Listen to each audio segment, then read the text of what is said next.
Thank you, Mr. Speaker. I rise today to introduce articles of impeachment against Associate Justices of the Supreme Court, Clarence Thomas and Samuel Anthony Alito, Jr.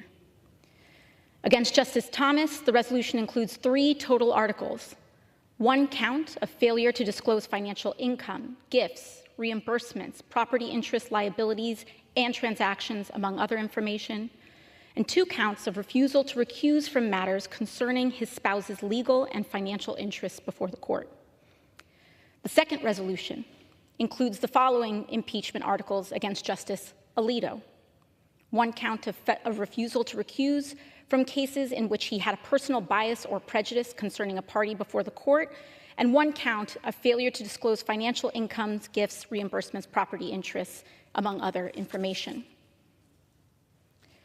Mr. Speaker, nomination and appointment to the Supreme Court is one of the highest privileges and most consequential responsibilities of our nation.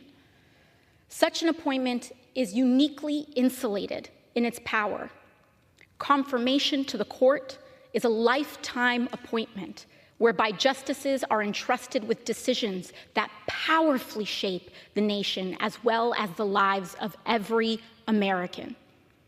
For this reason and others, the Constitution rightfully and explicitly holds justices to even higher standards than members of Congress or even the President. Section 1 of Article 3 of the Constitution commands federal justices to hold their offices during good behavior, in addition to its clauses barring treason, bribery, and other high crimes and misdemeanors. And Congress has exercised its power to reinforce this higher standard of the judiciary before. This body has impeached and removed 8 federal judges for transgressions ranging from evading income tax and perjury to intoxication on the bench and abandoning the office to join the Confederacy. Perhaps most critical to the legitimacy of the institution, these judicial standards require justices to recuse themselves in any proceeding where their impartiality might reasonably be questioned. In other words, if a person could reasonably believe that the legitimacy of a justice's judgment could be, or be perceived to be, compromised due to their personal involvement in the case or its parties, the standard is clear.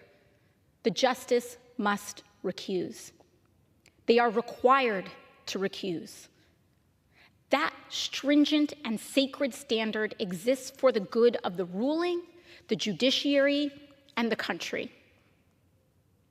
Mr. Speaker, I believe that everyday Americans, independent of party or ideology, can reasonably conclude that Justices Thomas and Alito's years-long pattern of misconduct and failure to recuse in cases bearing their clear personal and financial involvement represents an abuse of power and threat to our democracy fundamentally incompatible with continued service on our nation's highest court.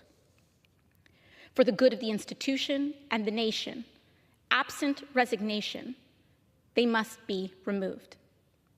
The proof is undeniable, and here I will lay it out. Justice Clarence Thomas, for decades now, has carried on a close, financially entangled personal relationship with real estate billionaire Harlan Crow. It is of material importance to the American people to note that Justice Thomas's relationship to the billionaire only began after Thomas's powerful appointment to our nation's highest court. The cash, goods, and services Justice Thomas received over the years include large loan balance cancellations, tuition payments for family, and vacations in private jets and yachts worth up to $500,000 alone.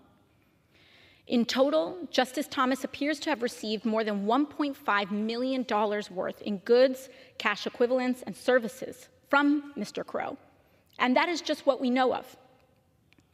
But truthfully, we won't ever really know the total sum of contributions Thomas received from Crow. Justice Thomas not only accepted these contributions while Mr. Crow had business in front of the court, but he accepted them in secret, failing for years and years to report them. Yet Thomas did report smaller gifts during this time, demonstrating a clear understanding of his legal obligation to report.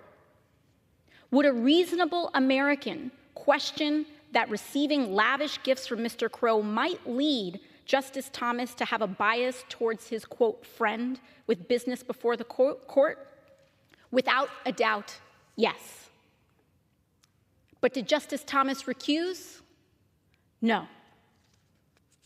Now take Justice Samuel Alito, who has no shortage of billionaire associates of his own. After billionaire Paul Singer gave Justice Alito a luxury fishing trip on a private jet, a contribution that was also hidden from the public and the court, Justice Alito not only refused to recuse, but changed his mind regarding his gracious host's case. Just a short time after accepting the lavish undisclosed trip from Singer, Alito joined the court in reversing its previous position and took up Singer's case. He did not recuse. Justice Alito also refused to recuse in the case itself, ultimately leading to a ruling that netted Singer $2.4 billion. And that ruling did not just enrich Singer. It also structurally tilted the playing field further away from working people and towards the vulture funds, siphoning money and resources away from the communities that need them most. Could a reasonable American question whether or not Justice Alito could have acted impartially in this case, given his personal relationship with Singer? Absolutely. In January 2021, after the former President of the United States incited an insurrection on the Capitol in this chamber to interfere with the results of the US election, Justice Samuel Alito and his wife flew an upside-down American flag, a symbol of solidarity with the attack, outside their home. 2 years later, they publicly displayed outside their home yet another incendiary symbol, a flag associated with extreme right-wing Christian nationalism. Justice Alito maintains that his wife, Martha Ann Alito, is the only one responsible for the flags. But common sense maintains that such a close and incendiary revelation requires recusal by the justice from January 6 related cases. Despite the overwhelming appearance of a conflict of interest, Justice Alito refused to recuse himself from cases surrounding the 2020 election and questions of the former president's legal immunity in the attack. Would a reasonable person question that Justice Alito's conduct exhibits and demonstrates reasonable concern for bias in these cases? Absolutely, and without question. And finally, Justice Thomas, who is married to Virginia Thomas, a financially and personally involved operative in the Stop the Steal movement and Capitol attack, also joined opinions in these cases, even as clear evidence mounted that not only was his wife fully committed to overthrowing the results of a fair election, but she was actively lobbying members of the Trump administration attempting to do just that. The questions before the court had unquestionable implications for Thomas's wife and consequently Thomas himself, making his refusal to recuse one of the most shocking examples of conflict of interest in the court's history. And crucially, it was both Justices Thomas and Alito who cast critical votes in the ruling. It now follows that because of Alito's and Thomas's refusals to recuse, everyday Americans cannot, should not, and will not believe that these justices, and consequently the court they serve, is working to uphold the Constitution and put the country ahead of their own individual self-interests. Americans will not believe that the court interpreted the law independent of profit for themselves and their newly termed friends. Without action against these blatant violations, reasonable Americans have and will continue to lose faith in the court itself. Reasonable Americans will and do believe that Justices Thomas and Alito are prone and subject to corruption, that the institution failing to punish them is broken, and that consequently their impeachment is a constitutional imperative and our congressional duty. The abuses of power committed by Justice Thomas and Justice Alito are precisely the types of corruption that the framers understood was an existential threat to our democracy. Instances like these and misconduct like that of Alito's and Thomas's are precisely why the framers gave us the tool of impeachment. Corruption without consequence infects all it touches. And that is why this body, Congress, has a constitutional and moral obligation to hold these justices accountable, to maintain the integrity of our courts, and to uphold the standards of the judiciary and our institutions.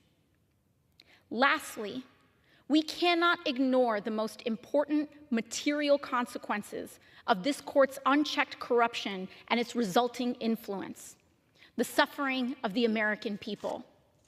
We cannot ignore and pretend that this corruption is wholly unrelated to the millions of pregnant Americans now suffering and bleeding out in emergency rooms under the court's unleashing of extreme abortion bans across the United States, which was a key political priority of these undisclosed benefactors and shadow organizations surrounding Alito and Thomas's misconduct. Nor can we ignore the millions of Americans now suffering hours-long wait times in the hot sun, often without water, just to cast a ballot, also a direct result of this corrupt court's gutting of the Voting Rights Act, allowing the closing of polling sites across the country. You see, neither these justices nor their shadowy benefactors have to answer to the parents of developmentally delayed children about their decision to gut the power of the EPA and the entire administrative state with it. But they do have to answer to us, the Congress, whom these people, the American people, have elected and entrusted to protect them, to serve them, and to defend the well-being of our democracy. Mr. Speaker, I am here today presenting these articles of impeachment not because I am a Democrat and not because I am blind to its odds in a Republican-led chamber. I present them because it is the right thing to do. And while our framers perhaps may not have envisioned someone like me in this seat, they absolutely did envision the necessity and value of the impeachment action upon which I seek to advance today. Thank you, and I yield back.